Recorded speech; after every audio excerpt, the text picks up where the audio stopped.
السلام علیکم ناظرین، یہ کہانی ہے قوم سمود، نافرمانی، تکبر اور عذاب الہی میں مبتلا ہوئی۔ یہ کہانی ہے ایسی قوم کی جسے طاقت دی گئی، عقل دی گئی، نشانی دی گئی، مگر انہوں نے سب کچھ دیکھ کر بھی انکار کیا۔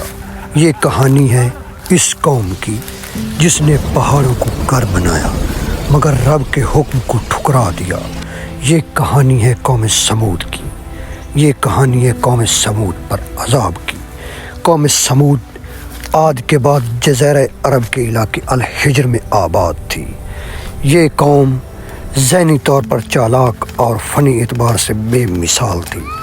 یہ پہاڑوں کو تراش کر اندر شاندار محل بناتے تھے، ایسے گھر جو صدیوں تک قائم رہیں۔ قرآن میں اللہ تعالیٰ فرماتا ہے، اور تم پہاڑوں کو تراش تراش کر محل بناتے ہو۔ ان کے پاس دولت تھی، امن تھا اور وسائل تھے، لیکن ایک چیز نہ تھی اور وہ چیز تھی شکر۔ یہ قوم شکر نہیں کرتی تھی اور نافرمان تھی۔ قوم سمود اللہ کو جانتی تھی اچھی طرح، لیکن اللہ کو مانتی نہیں تھی۔ وہ بتوں کو سفارش کرنے والے سمجھتے تھے اور کہتے تھے، وہ اپنی طاقت پر ناز کرتے تھے اور کہتے تھے اگر اللہ ناراض ہوا تو یہ ہمیں بت بچا لیں گے۔ وہ ہم میں سے ہیں، ہم سے زیادہ طاقتور کون ہے؟ یہ جملہ دہراتے اور ہار برباد ہونے والی قوم کو یہی جملہ لے کر بیٹھ جاتا ہے۔ اللہ نے انہی میں سے ایک نبی بھیجا، حضرت صالح علیہ السلام۔ انہوں نے کہا، اے میری قوم، اللہ کی عبادت کرو، اللہ کے سوا کوئی عبادت کے لائق نہیں ہے۔ حضرت صالح علیہ السلام نے اپنی قوم کو بہت زیادہ سمجھایا، بتوں سے دور رہنے اور اچھے کام کرنے پر بہت زیادہ تیار کیا، لیکن قوم نافرمان تھی۔ طاقت، دولت، ہنر سب کچھ تھا، لیکن نافرمان تھی۔ صرف ایک بات کہتے تھے، بچ جاؤ۔ حضرت صالح علیہ السلام بار بار یہ دہراتے، بچ جاؤ، مگر قوم نے جواب دیا، تم بھی ہم جیسے ہو، ہم تمہاری بات کیوں مانیں، ہمیں اپنے بت بچا لیں گے۔ جب قوم سمود نے کہا، اگر تم سچے ہو تو کوئی اپنی نشانی دکھاؤ، تو حضرت صالح علیہ السلام نے کہا کہ میں کون سی نشانی دکھاؤں، اور پہاڑ کی طرف اشارہ کیا اور کہا، اگر اس چٹان سے زندہ اونٹنی نکل آئے تو ہم آپ کو مان لیں گے، ہم آپ پر اعتبار کریں گے۔ اگر یہ مطالبہ ہمارا پورا نہ ہوا تو ہم آپ کو نبی نہیں مانیں گے۔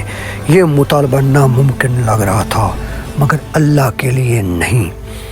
حضرت صالح علیہ السلام نے اللہ کے سامنے دعا کی، رویا اور اللہ کو منانے کی کوشش کی، اور جب حضرت صالح علیہ السلام نے اللہ کے سامنے دعا کی تو سب کے سامنے پہاڑ پھٹا اور اس میں سے ایک عظیم الشان اونٹنی زندہ نکلی۔ یہ کوئی عام جانور نہ تھا، یہ اللہ کی نشانی تھی۔ حکم دیا گیا، یہ اللہ کی اونٹنی ہے، اسے کوئی نقصان نہ پہنچائے۔ پانی کے دن مقرر ہیں۔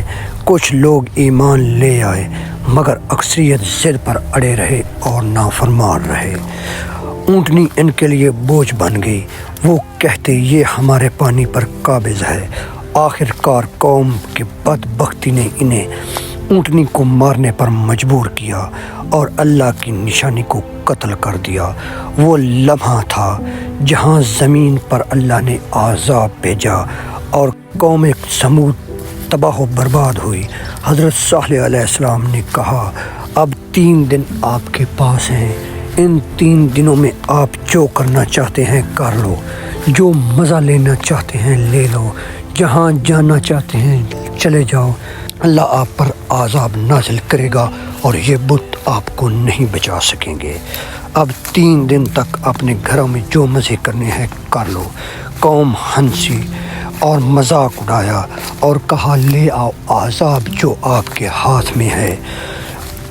آسمان خاموش تھا، ہوا ساکن تھی۔ اچانک ایک خوفناک چیخ اٹھی، زمین پھٹی، زمین سے اٹھی ایسی چیخ جس نے دل چیر دیے، پہاڑ ہلا دیے، دل بیٹھ گئے اور وہ لوگ اپنے ہی گھروں میں مردہ پڑے تھے۔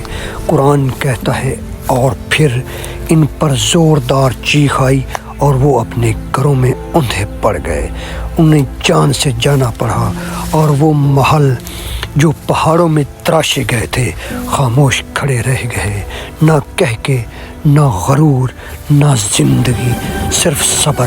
حضرت صالح علیہ السلام اور مومن بچ گئے اور پیچھے مڑ کر دیکھا بھی نہیں۔